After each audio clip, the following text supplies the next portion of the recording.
নমস্কার। আপিলা চাপিলার 15তম পর্বের প্রথম অংশের পাঠ করেছি আগের ভিডিওতে। আজকে 15 পর্বের শেষ অংশটুকু পড়ব।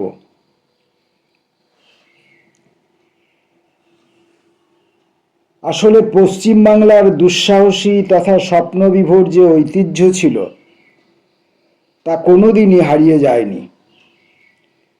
চীনের সঙ্গে প্রায় গলা চুলকে ঝগড়া বাঁধাবার পরিণামে দেশকে যে অবস্থার দিকে ঠেলে দিয়েছিলেন কর্তা ব্যক্তিরা, তা থেকে বিরক্তি ও ক্রোধের দাবানল গোটা সমাজে জুড়ে জ্বলে উঠেছিল।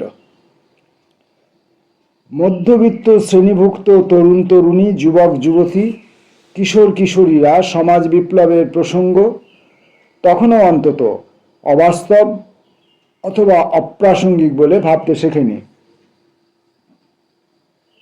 ঠিক সেই মুহূর্তেই চীন দেশে সাংস্কৃতিক বিপ্লবের প্রাক মুহূর্তে যে ধরনের ভাবনা কেন্দ্র করে চিন্তা ও মননের উথাল পাথাল চলছিল, তার ঢেউ পশ্চিম বাংলাকেও ছুঁয়ে গেল। তখনও দেশে পোশাকি ভাষায় জরুরি অবস্থা, কিন্তু কে আমল দেয় তাকে?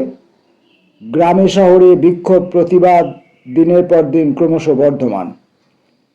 কৃষক সভার মেজাজ প্রচণ্ড জঙ্গি, তার প্রতিফলন গ্রামে গ্রামে।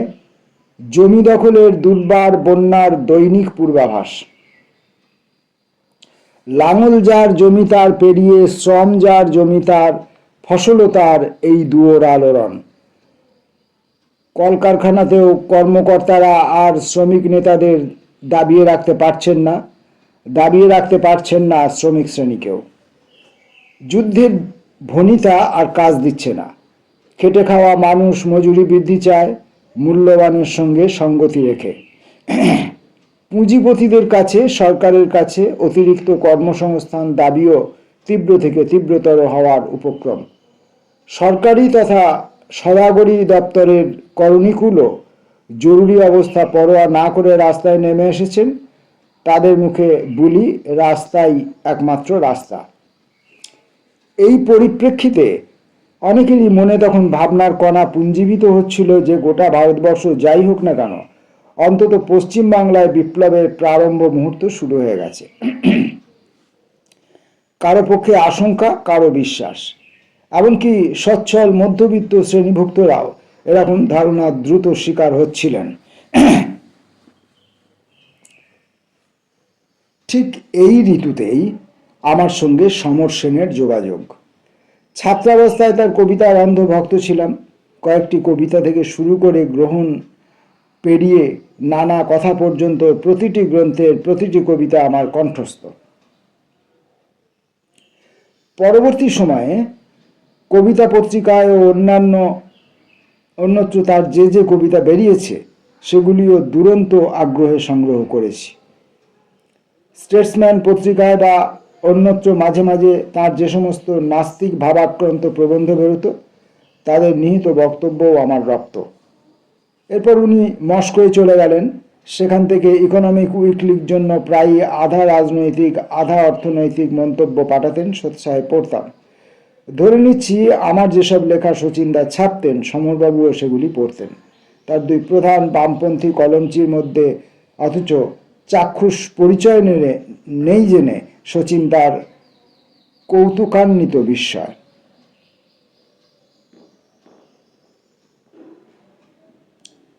তেষট্টি সালে যখন দেশে ফিরলাম, সমর সেনও মস্কো থেকে ফিরে এসে আনন্দবাজার সংস্থার ইংরেজি দৈনিক হিন্দুস্তান স্ট্যান্ডার্ড পত্রিকার যুগ্ম সম্পাদক হিসেবে যোগ দিয়েছেন। নিরঞ্জন মজুমদার হিন্দুস্তান স্ট্যান্ডার্ড ছেড়ে ক্যাপিটাল সাপ্তাহিকের সম্পাদক হয়েছেন, খুব সম্ভব সেই জায়গায়। চতুরঙ্গের আড্ডায় আমার বহুদিনের পরিচিত অগ্রজ বান্ধব ইন্দ্রদত্ত সেন, তিনিও হিন্দুস্তান স্ট্যান্ডার্ডের সম্পাদকীয় বিভাগে কর্মরত। তার সঙ্গে একদিন দেখা করতে গিয়েছি। তিনি নিয়ে গিয়ে সমরবাবুর সঙ্গে প্রাথমিক আলাপ করিয়ে দিলেন। বরাবরই সমর সেন স্বল্পবাগ মানুষ। প্রথম আলাপে একটি দুটি শিষ্টাচারযুক্ত বাক্য ছাড়া আর তেমন কিছু বিনিময় প্রতিবিনিময় হলো না। আনন্দবাজারে প্রতিক্রিয়া দীর্ণ শ্বাসরোধকারী পরিবেশে কী করে টিকে আছেন, আমার এই কৌতূহলে জবাবে বললেন, কয়েক মাস আগে অবস্থা আরও ঢের বেশি খারাপ ছিল।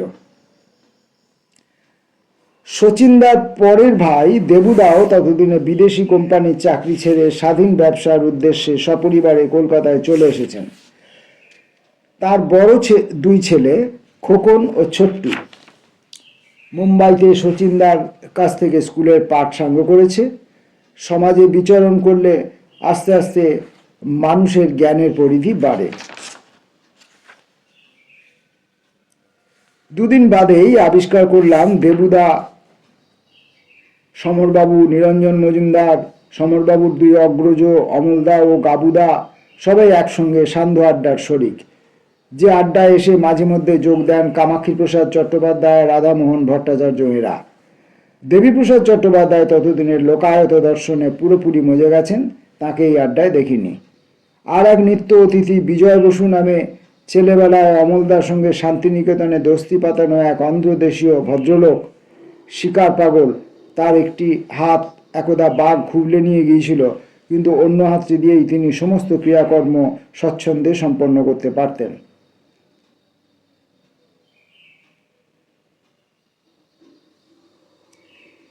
এই সান্ধ্য বৈঠকের বাঁধা খদ্দের আরও যারা ছিলেন তাদের মধ্যে অবশ্যই উল্লেখ্য পশ্চিমবঙ্গ সরকারের তখন কর্মরত সংখ্যাতত্ত্ববিদ প্রদ্যোৎ গুহ ঠাকুরতা এবং কখনো কখনো দিল্লি থেকে এসে হঠাৎ খানিকটা সময় কাটিয়ে যাওয়া অন্য অশোক মিত্র, যিনি বিশ্ববিদ্যালয় স্তরে সমরবাবুর সহপাঠী ছিলেন। তাদের পারস্পরিক সৌহার্দ্য পরে গাম্ভীর্যে গিয়ে পৌঁছয়। এক রবিবার সন্ধ্যায় অমলদার বাড়িতে গোনাগুনতি করেছিলাম, একুনে 17 জন উপস্থিত আছেন। আমাকে বাদ দিয়ে প্রায় প্রত্যেকেই জলপথে বিহার করতে অতি অভিজ্ঞ। একজন আসতেন দেবুদার ঢাকাস্থ বাল্যবন্ধু সুবোধ বসু, বাঙাল ভাষায় কথা বলতে পছন্দ করতেন। একবার এই বিখ্যাত আড্ডায় লন্ডন থেকে সুনীল জানা ও শোভা দত্ত এসে হাজির। নিরঞ্জন মজুমদারের মতোই এরা দুজন ইংরেজিতে অনর্গল কথা বলে আরাম পেতেন, অথচ পানের ব্যাপারে খাঁটি স্বদেশী, খালাসি টোলা আসক্ত। তাদের অভ্যাস আচরণ পর্যবেক্ষণ করে সুবোধদার প্রায় হতভম্ব উক্তি, ওরা কয় ইংরাজি আর খায় বাংলা। ওরা কয় ইংরাজি আর খায় বাংলা।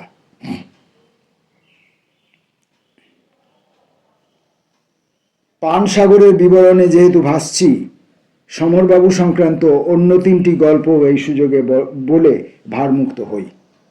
কাহিনী 1। সেন ভ্রাতাদের রবিবারিক আড্ডা পালা করে অমলদা, গাবুদা সমরবাবুর বাড়িতে হতো। কোনো এক রবিবার সন্ধ্যা সমরবাবুর বাড়িতে আড্ডা জমেছে। পরম উৎসাহ ভরে সমরবাবু বোতল থেকে গেলাসে পানীয় ঢালছেন।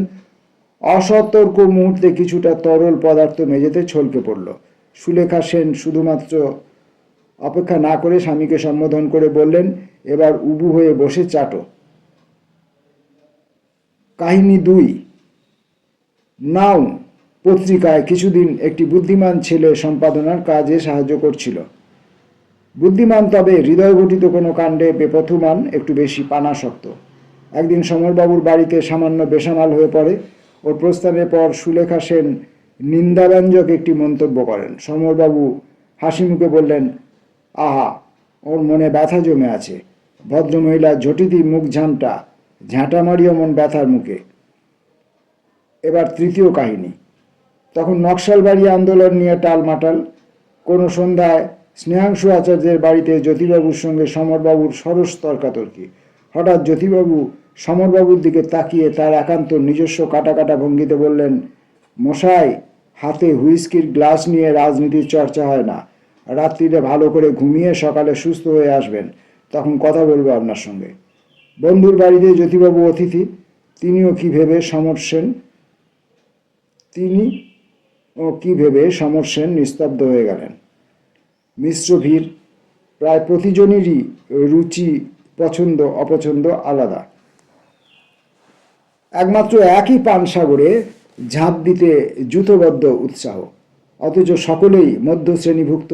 কেউ একটু বেশি পয়সা কামাচ্ছেন, কেউ একটু কম। কিন্তু সামাজিক সংকটের হলকা তাদের মনন ও চিন্তাকে প্রায় সমানভাবে ছুঁতে শুরু করেছে। প্রত্যেকেই বামপন্থার দিকে ঝুঁকতে উদ্যত। আড্ডার একটা বড় সময় জুড়ে কংগ্রেস দলের নিন্দা কীর্তন, কমিউনিস্ট পার্টির বিভিন্ন প্রসঙ্গ। সমরবাবুদের বেহালার বাড়িতে একদা রাধারমণ মিত্র অতিথি ছিলেন বহুদিন। রাধারমণ বাবুর সূত্রে বঙ্কিম মুখুজ্জে মহাশয়ের সঙ্গেও সমরবাবুদের পারিবারিক পরিচয়। তাঁদের মারফতই হয়তো সমরবাবুর মুজফ্ফর আহমদের সঙ্গে আলাপ। কে আর এখন মনে রেখেছে, সমরবাবু তার প্রথম কাব্যগ্রন্থ কয়েকটি কবিতা মুজফ্ফর আহমদকে উৎসর্গ করেছিলেন। আমি পানাভ্যাসের ব্যাপারে নিকষ শাকাহারী, তবে আড্ডাতে যোগ দিতে তো বাধা নেই। ক্রমশ এই আড্ডার মধ্য দিয়েই সমরবাবুকে এবং তার ভাইদের ভালো করে জানলাম, তারা জানলেন আমাকে। হঠাৎ কলকাতার সাহিত্যিক সাংবাদিক মহলে হুলস্থুল। 1964 সালের জানুয়ারি ফেব্রুয়ারি মাস, পূর্ব পাকিস্তানে ফের দাঙ্গা। ওখানকার ঘটনাবলীর যথাযোগ্য জবাব দিতে আনন্দবাজার পত্রিকা কলকাতার বুকে হিন্দু মুসলমান দাঙ্গা বাঁধাবার জন্য প্রতিদিন সবকটি পাতা উজাড় করে বিষ ঢালছে। কর্তৃপক্ষের নাকি ইচ্ছা হিন্দুস্তান স্ট্যান্ডার্ডেও অনুরূপ নীতি গ্রহণ করা হোক।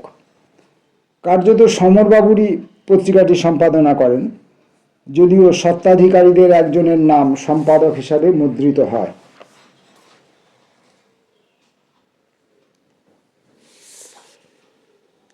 একদিন কর্তৃপক্ষের সঙ্গে প্রচুর কথা কাটাকাটি।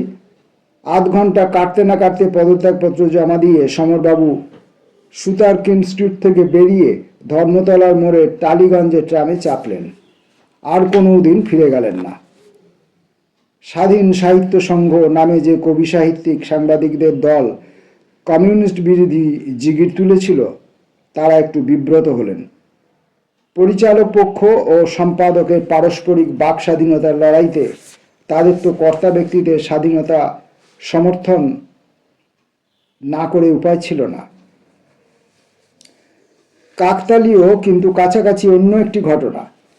হুমায়ুন কবির তখন কেন্দ্রের মন্ত্রী, তবে পশ্চিমবাংলায় অতুল্য ঘোষ, প্রফুল্ল সেনদের যে গোষ্ঠী কংগ্রেস দলকে কবজা করেছিল, তাদের সঙ্গে তাঁর আদৌ মাখামাখি নেই। মন্ত্রী হলেই পয়সা কড়ির ব্যবস্থা করা বোধহয় অপেক্ষাকৃত সহজ। দিল্লি, উত্তরপ্রদেশ, মুম্বাই অঞ্চলের অর্থবান পরিচিত জনদের কাছ থেকে হুমায়ুন কবির অর্থ সংগ্রহ আনতে কলকাতায় সদর দপ্তর স্থাপন করে একটি ট্রাস্ট গঠন করলেন।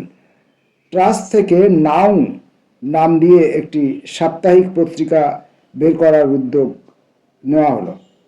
দৈনিক পত্রিকা ব্যয় সাপেক্ষ, আপাতত সাপ্তাহিক পত্রিকা দিয়েই অতুল্য ঘোষ, প্রফুল্ল সেনদের ঢিট করা যাবে এমন ধারা ভেবে নিয়েছিলেন হুমায়ুন কবির। জনশ্রুতি, আনন্দবাজার সংস্থার উগ্র সাম্প্রদায়িকতা হেতু সমরবাবু হিন্দুস্তান স্ট্যান্ডার্ড ছেড়েছেন, আর এই সংস্থা অতুল্যবাবুদের প্রধান পৃষ্ঠপোষক। সুতরাং অগ্রপশ্চাৎ তেমন খতিয়ে না দেখেই হুমায়ুন কবির তার প্রাক্তন ছাত্র সমরবাবুকে নাও এর সম্পাদনার দায়িত্ব গ্রহণ করার জন্য আমন্ত্রণ জানালেন। এ ব্যাপারে আমার বন্ধু আতাউর রহমানেরও যথেষ্ট হাত ছিল। সমরবাবুকে 2 মাসের বেশি কর্মহীন থাকতে হলো না।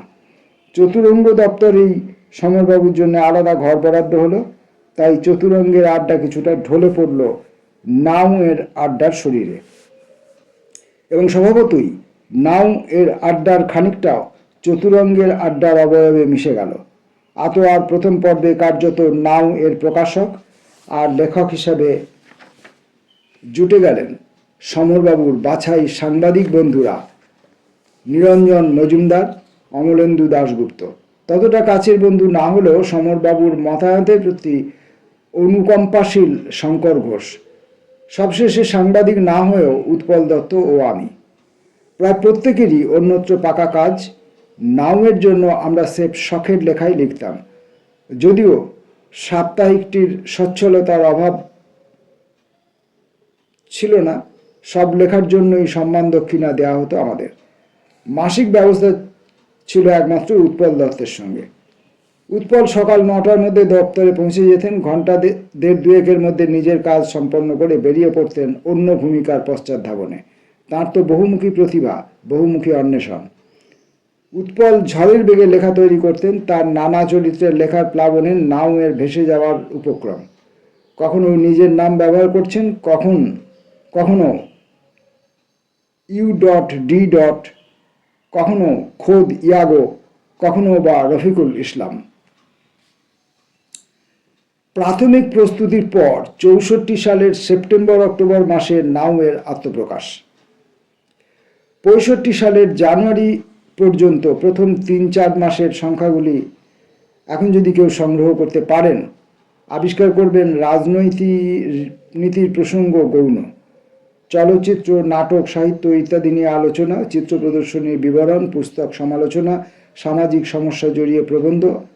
অতুল্য ঘোষ প্রফুল্ল সেন সম্পর্কে একটি দুটি বক্রোক্তি, তাতেও তেমন ধার ছিল না। আসলে সেই প্রথম পর্বে নাওয়ের সম্পাদকীয় চিন্তাভাবনার উপর নিরঞ্জন মজুমদারের মতামতের খুব বেশি প্রভাব ছিল। নিরঞ্জন কায়দা করে ইংরেজি বলতেন, ইংরেজি লিখতেন। একটু হালকা হাওয়ায় ভেসে বেড়ানোর দিকে তার প্রবণতা। কে বলবে এই ভদ্রলোকই একদা শীত উপেক্ষিতা নামে চমৎকার বাংলা বই লিখেছিলেন। শীতে উপেক্ষিতা নামে চমৎকার বাংলা বই লিখেছিলেন শৈল দার্জিলিং নিয়ে। তবে ওই বইতেও ছত্রে ছত্রে তার স্বভাবসিদ্ধ চতুরালী। সমরবাবু বরাবরই বন্ধুভক্ত মানুষ। সুতরাং নিরঞ্জনের মতো অন্তরঙ্গস্থানীয়রা পত্রিকাটির যে চরিত্র দেওয়ার চেষ্টা করছিলেন, ঈষৎ একটু সামাজিক প্রজাপতি মেজাজের, তাতে তার তেমন আপত্তি ছিল না। উৎপলের লেখায় হয়তো খানিকটা উগ্রতা প্রকাশ পেত, কিন্তু ওর রচনা তো প্রধানত নাট্যচিন্তা বা পুস্তক সমালোচনা। সেসব নিয়ে কে মাথা ঘামায়? হুমায়ুন কবিরের বোধহয় এই আপাত রাজনীতি বিবর্জিত প্রথম দিকের চেহারাটি পছন্দ ছিল।